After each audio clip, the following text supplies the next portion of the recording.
Die afrikanische Wildnis ist ein Ort der Schönheit, aber auch der gnadenlosen Härte. Hier entscheidet oft ein einziger Augenblick über Leben und Tod. Mark Anderson wusste das besser als jeder andere. Als Naturfotograf hatte er Jahrzehnte damit verbracht, die Geheimnisse der Savanne zu dokumentieren. Er respektierte die Gesetze der Natur, doch an jenem schicksalhaften Dienstag sollte er sie brechen. Die Trockenzeit hatte das Land fest im Griff. Die einstmals reißenden Flüsse waren zu staubigen Pfaden verkommen. Die Hitze war unerträglich und nur die stärksten und anpassungsfähigsten überlebten in dieser Hölle. Mark hatte schon viele Tragödien durch die Linse seiner Kamera gesehen, aber nichts konnte ihn auf das vorbereiten, was er an diesem Tag finden würde. Es war ein heißer Nachmittag, die Luft flimmerte vor Hitze. Plötzlich zerriss ein Laut die Stille. Es war kein aggressives Brüllen, sondern ein kläglicher, verzweifelter Schrei. Mark folgte dem Geräusch durch das dichte Dornengestrüpp, getrieben von einer unsichtbaren Kraft, bis er am Fuße einer steilen Felswand stand. Der Laut kam von weit oben. Mit dem Fernglas suchte er die Wand ab. Da sah er es. Ein junger männlicher Löwe, kaum ausgewachsen, war abgerutscht und auf einem winzigen Vorsprung gefangen. Unter ihm gähnte der Abgrund, über ihm glatter Fels.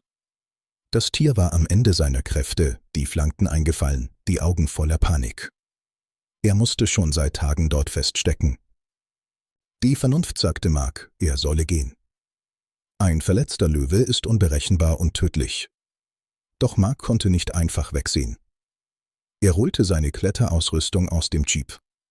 Er wusste, dass dies der wahnsinnigste Plan seines Lebens war. Er würde sich abseilen müssen, direkt in die Reichweite von Klauen und Zähnen. Zentimeter um Zentimeter ließ er sich herab. Als er auf Höhe des Löwen ankam, fauchte das Tier und schlug nach ihm. Mark hing im Nichts, das Herz hämmerte ihm bis zum Hals. Stundenlang hing er dort, sprach mit sanfter, fester Stimme auf das Raubtier ein, bis die Erschöpfung des Löwen größer war als seine Angst. Der Schweiß brannte in seinen Augen.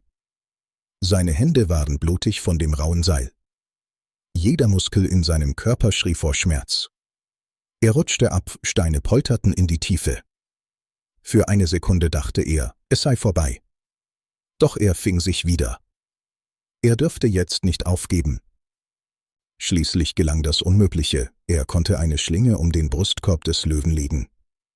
Mit einem provisorischen Flaschenzug und übermenschlicher Kraft hiefte er das schwere Tier nach oben. Auf sicherem Boden angekommen, löste Mark den Knoten. Er erwartete einen Angriff.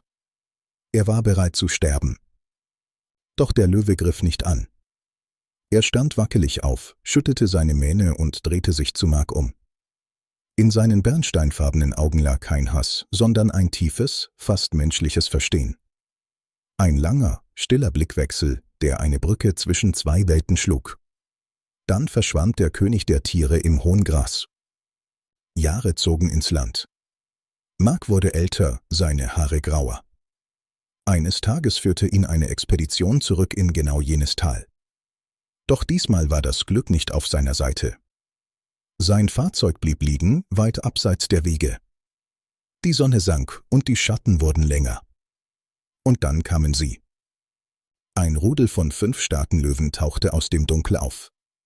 Sie waren auf der Jagd und Mark war die Beute. Sie kreisten ihn ein, die Muskeln zum Sprung gespannt.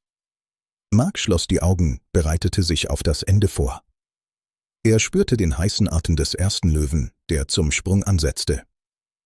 Der Anführer war eine absolute Kampfmaschine, gezeichnet von unzähligen Schlachten. Eine Narbe zog sich über sein linkes Auge. Seine Mähne war dunkel und dicht. Er strahlte eine Rohlmacht aus, die Mark das Blut in den Adern gefrieren ließ. Dies war kein gewöhnlicher Löwe. Plötzlich erstarrte das Rudel.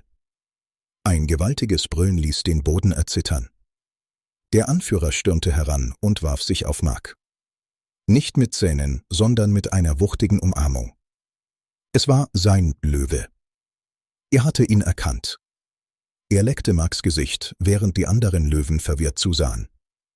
Das Unfassbare war geschehen, die Dankbarkeit eines Tieres hatte die Zeit überdauert.